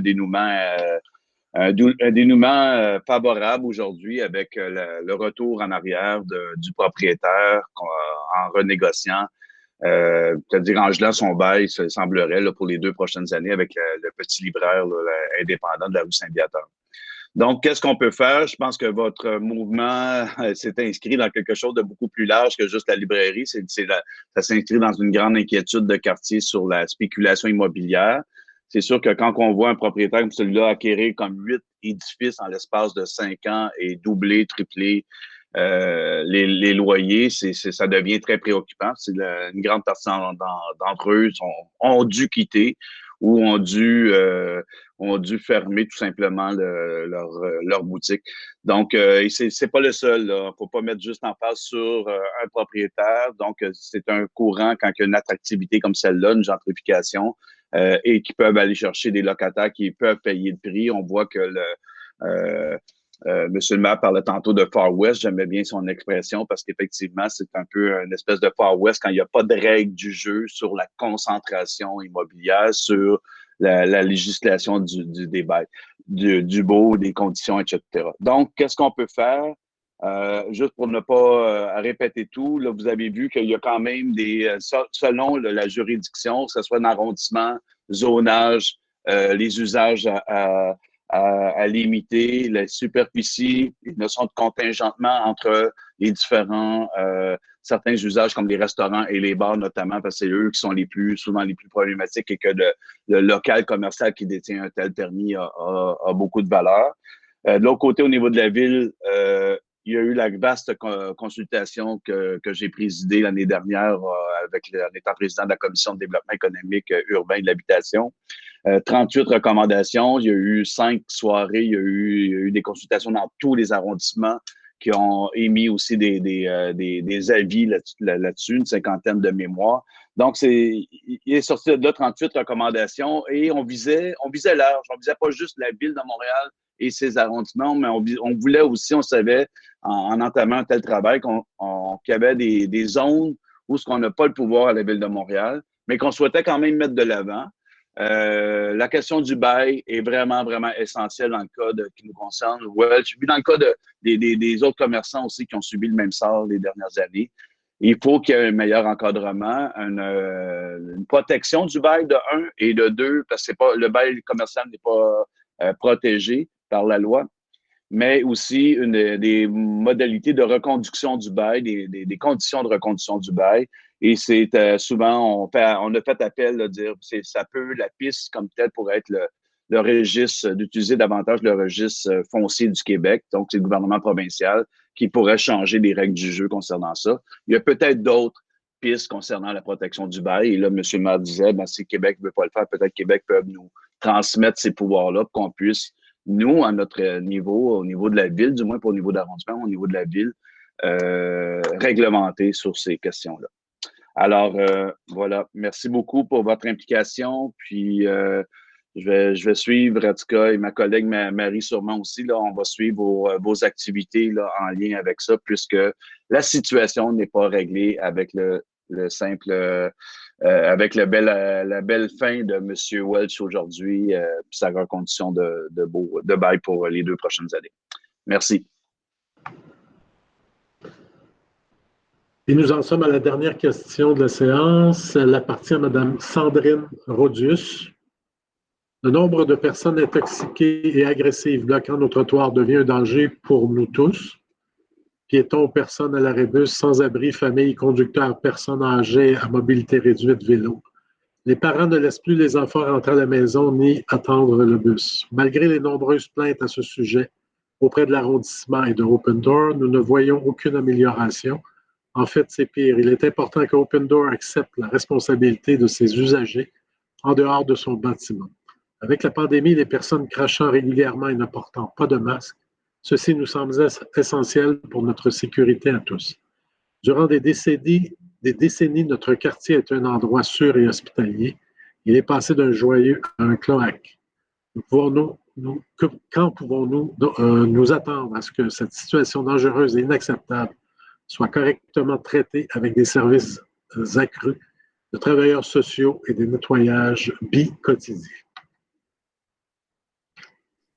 Oui, Monsieur le maire, si vous voulez, je peux commencer à répondre. Puis comme c'est une question assez large, peut-être que je laisserai les soins aussi aux conseillères ou vous, Monsieur le maire, si vous voulez ajouter. Tout d'abord, merci beaucoup à Madame Rodius pour votre question. On est en contact de façon assez régulière. Écoutez, peut-être un petit rappel des services qui ont été bonifiés, surtout après la pandémie. Vous savez bien, l'organisme Open Door a été ouvert comme halte chaleur dans les plans de mesures hivernales, travailler avec la santé et dans lequel la ville soutient ces mesures.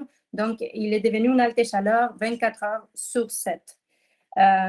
Open Door a également une équipe outreach. Cette équipe, comme vous faites mention, doit faire des sorties pour aller à la rencontre des personnes dans les besoins, pour expliquer qu'ils sont là, expliquer leurs services et pouvoir les offrir des réponses, d'autres options plus adaptées, adéquates à leurs besoins.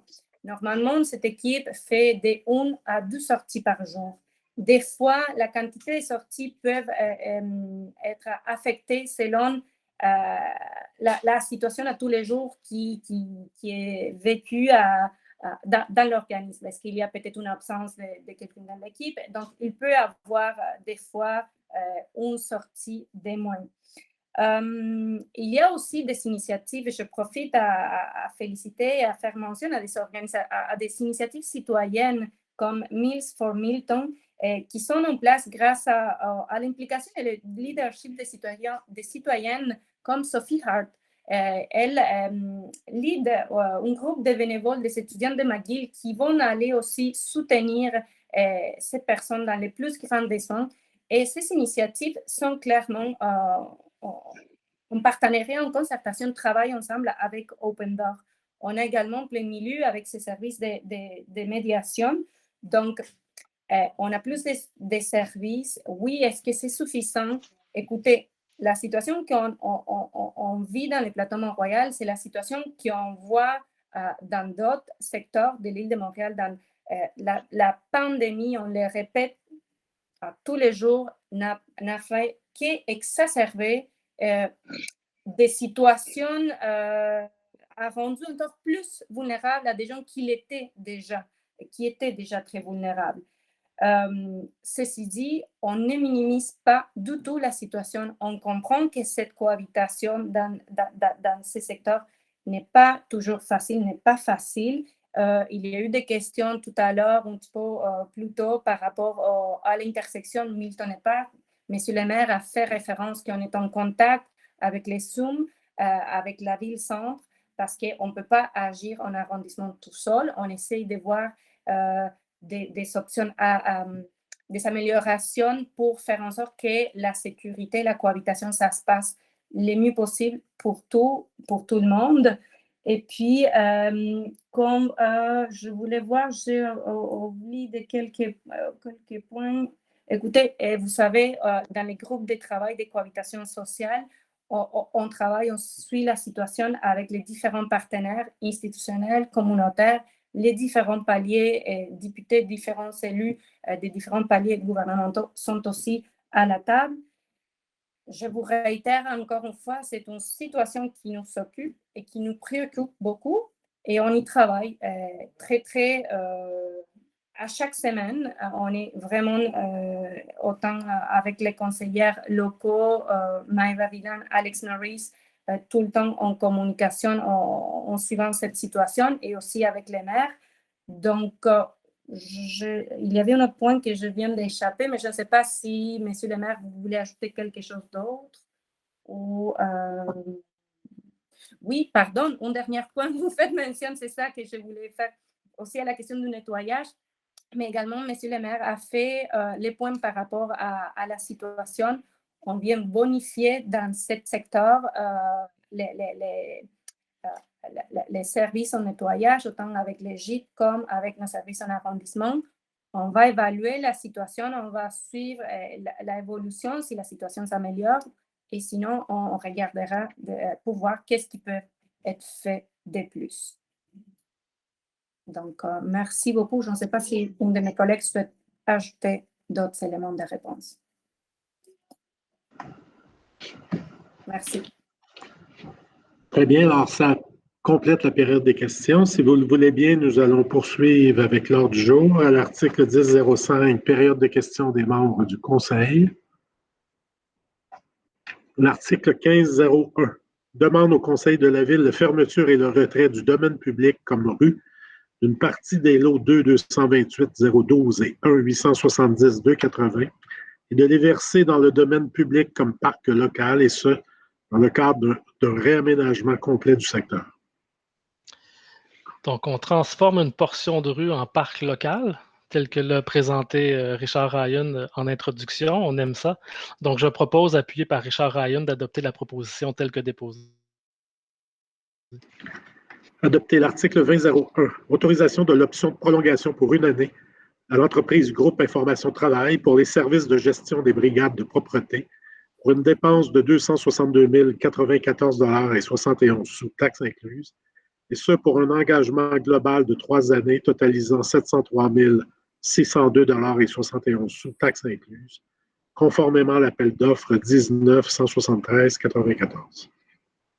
Donc, je propose, appuyé par Josefina Blanco, d'adopter la proposition telle que déposée. Adopté. L'article 20.02, autorisation de l'option de prolongation pour une année à l'entreprise 178-001 Canada Inc. pour le service d'arrosage d'arbres, saillies, plates-bandes et de bacs à fleurs pour une dépense de 158 963,27 $, taxes incluses, et ce pour un engagement global de 4 années totalisant 634 119,02 $, taxes incluses, conformément à l'appel d'offres 18-166-40. Et qui inclut la présence d'une 3e citerne. Donc, je propose, appuyé par Marianne Giguère, d'adopter la proposition telle que déposée.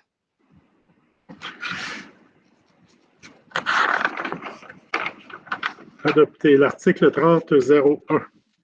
Acceptation des services de la Division des services techniques et du soutien logistique aux installations de l'arrondissement de Mercier-Hochelaga-Maisonneuve, offert aux arrondissements et aux services centraux de la Ville de Montréal, en vertu de l'article 85.1 de la Charte de la Ville de Montréal, Métropole du Québec, du 1er janvier 2021 au 31 décembre 2023. Donc, je propose, appuyé par Maëva Villain, d'adopter la proposition telle que déposée. Adopté. L'article 30.02, autorisation du dépôt de 4 demandes de subvention au programme d'aide financière au développement des transports actifs dans les périmètres urbains pour le réaménagement géométrique de terrasse Guindon et de la rue Franchère, le réaménagement de l'intersection de la rue Marianne-Est et de la rue Messier, le réaménagement de la rue Marianne-Est entre la rue Cartier et la rue Bordeaux, ainsi que le réaménagement géométrique de la rue Napoléon et de la rue Saint-Christophe. Oui, donc je propose, appuyé par Marianne Giguère, d'adopter la proposition telle que déposée. Adopter l'article 30.03, dépôt des rapports de délégation de pouvoir aux fonctionnaires et aux employés pour la période du 1er au 31 janvier 2021. Donc, je propose, appuyé par Alex Norris, d'adopter la proposition telle que déposée. Adopter l'article 40.01, ordonnance relative à la programmation d'événements publics. Donc, je propose, appuyé par Josefina Blanco, d'adopter la proposition telle que déposée.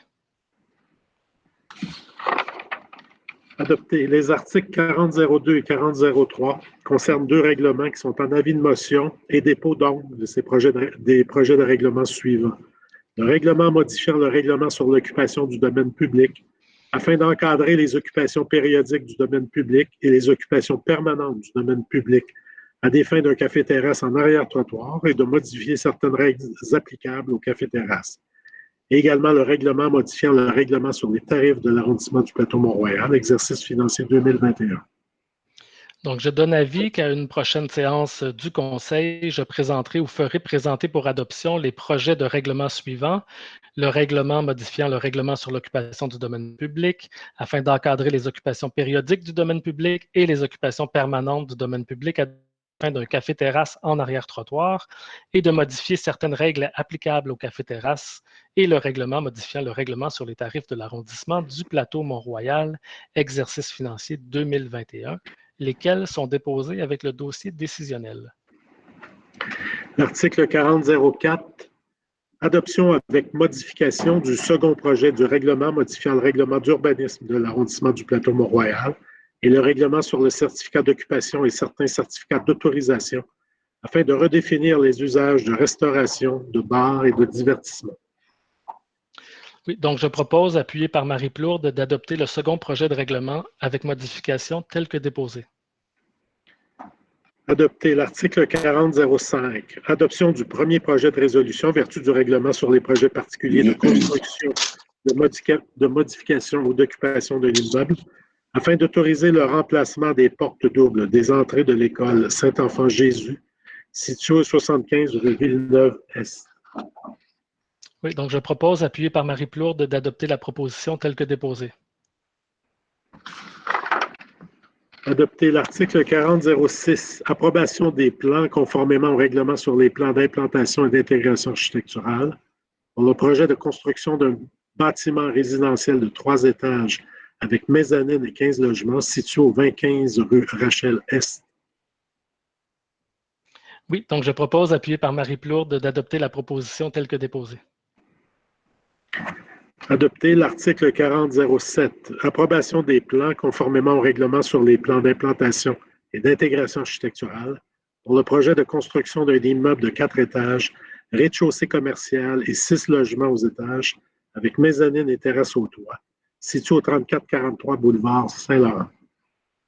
Je propose, appuyé par Marie Plourde, d'adopter la proposition telle que déposée.